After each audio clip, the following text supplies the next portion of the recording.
그런데 여러분, 일제시대에도 이런 위기 상황을 이용해서 무려 3천억 원을 번 조선인이 있었다고 하는데요.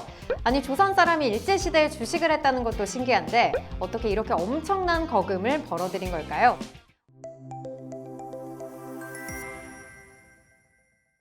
여러분, 주식왕 하면 누가 떠오르시나요? 투자 역사상 가장 뛰어난 투자자로 꼽히는 워런 버핏, 금융계의 스티브 잡스라고 불리는 레이 달리오, 월가의 전설 조지 소로스, 이렇게 투자의 귀재라고 불리는 주식 왕들이 있는데요. 모두 다 주식 투자에 성공한 인물들이지만 각각 투자의 철학과 원칙은 다 달랐습니다. 워런 버핏은 가치 투자의 대가라고 할 수 있는데요. 저평가된 기업의 주식을 오랫동안 보유해서 수익을 실현하는 장기 투자 원칙을 고수하고 있습니다.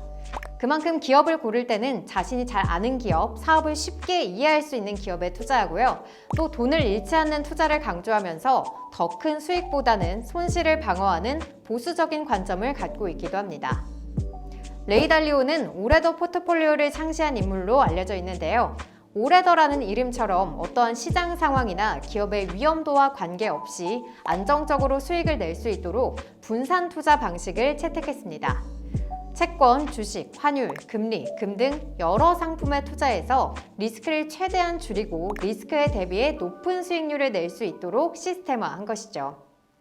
조지 소로스는 세계 금융계를 뒤흔드는 퀀텀 펀드를 운영하며 살아있는 헤지펀드의 전설이라고 불리는데요. 일반 펀드보다 공격적인 투자를 하는 헤지펀드의 특성과 같이 하이리스크의 공격적인 투자와 공매도를 선호하는 경향이 있습니다. 그는 90년대 파운드와 공매도로 영국의 환율 방어를 무너뜨리기도 했고요. 97년 아시아 외환위기 때도 환투기로 막대한 이익을 거둬들였습니다. 이로 인해 대형 위기 상황을 이용하는 악명 높은 펀드 매니저로도 알려져 있는데요. 그런데 여러분, 일제시대에도 이런 위기 상황을 이용해서 무려 3천억 원을 번 조선인이 있었다고 하는데요. 아니, 조선 사람이 일제시대에 주식을 했다는 것도 신기한데 어떻게 이렇게 엄청난 거금을 벌어들인 걸까요? 오늘의 머니버스 주제는 일제시대 조선의 주식왕 조준호입니다. 일제시대 최고의 주식 투자왕으로 불리는 조준호는 1903년 구한말 관료이자 갑부였던 조중정의 맏아들로 태어났는데요. 경성중학교를 졸업하고 일본 유학길에 올라 일본 주호대를 졸업하고 바로 사업에 뛰어들었다고 합니다. 1926년 22살이던 그는 그 당시 경영이 어려웠던 시대일보의 개인재산 10,000원을 투자해서 전무이사로 경영에 참여하는데요. 하지만 재정난을 극복하지 못하고 이듬해 문을 닫게 됩니다. 그 후 조준호는 그 시대의 금수저답게 영국에서 유학 생활을 했고요. 중남미 이민 사업을 재개할 뜻을 품고 미국과 브라질로 시찰에 나서기도 했습니다. 귀국한 뒤 조준호는 다시 본격적인 사업가의 길로 들어섰는데요. 1930년에는 미국 윌사석유회사의 국내 독점 판매권을 얻어 조선 윌사석유회사를 설립했고요. 1931년에는 이발기구를 제조, 판매하는 동아이발기구 주식회사를 설립했습니다. 그리고 31살인 1934년에는 동아증권을 세우고 명동에 점포를 내면서 증권업계로 사업을 확장하게 됩니다. 조준호가 세운 이 동아증권은요, 첫 해부터 그 당시 증권거래소였던 조선추인소 최고의 중매점으로 떠오르게 되는데요. 당시 조선추인소 증권 발행과 유통은 일본 경제권에 편입돼서 거래된 주식의 주요 종목들이 대부분 일본 주식이었는데요. 당시 조선추인소에서 거래된 284개 종목 중 일본 주식이 201개였고요.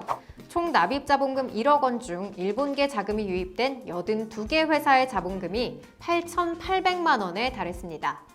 이러한 탓에 정보력이나 자금력이 월등한 일본 거래상에 휘둘려서 쪽박을 차는 조선인들이 대다수였는데요. 조준호는 달랐습니다. 동아증권은 각지의 통신망과 연락망을 갖추는 것뿐만 아니라요. 오사카에 직통 전화를 가설해서 도쿄와 오사카 주식시장 시세를 어느 중매점보다 신속히 전달하면서 설립 첫 해부터 명동 제1의 중매점으로 자리 잡았습니다. 이로 인해 동아증권은 일본인 중매점보다 영업을 늦게 시작했지만 조선추인소 설립 이후 광복 직전까지 전체 매매고의 10% 이상을 차지하게 됩니다. 이렇게 자신의 경험과 지식을 활용해서 사업적인 천재성을 발휘한 조준호는 여기서 그치지 않았는데요. 동아증권 창립 다음해인 1935년에는 주식시장에서 성공한 여세를 몰아 인천에 기미추인점을 열게 됩니다. 여기서 기미는 주식 투자처럼 장기 거래를 목적으로 매매되는 곡물을 뜻하는데요. 일제강점기에는 주식과 더불어 쌀도 투기 거래 대상이어서 선물 거래를 할 수 있었습니다. 조준호는 기미추인점 설립 6개월 만에 40여 개의 거래점과 경쟁해 인천 미두시장 전체 매상의 30%를 차지했고요. 2년 뒤에는 인천 미두시장의 60%를 장악하기도 했습니다. 조준호는 이렇게 주식과 미두 중개로 1936년 한 해에만 20만 원, 현재 돈으로 약 200억 원을 벌어들이게 됐는데요. 이뿐만 아니라 200만 원 상당의 자금을 직접 운용하면서 투자자로서의 면모를 보이기도 했습니다. 지금의 세력과 같은 역할을 한 건데요. 자금의 규모도 어마어마했지만 대중들의 심리와는 반대로 움직이면서 과감하고 담대한 투자로 막대한 이익을 거두게 됩니다. 당시 일본 굴지의 거대 기업인 주식회사 도쿄추인소의 신주인 동신, 종현 방적 주식회사 신주인 종신 같은 주식들은 일본의 경제 상황이나 국제 정세 변동에 민감하게 반응하며 증시의 바로미터 노릇을 했는데요. 시장은 세계 2차 대전의 전시 상황에 따라 큰 움직임을 보였습니다.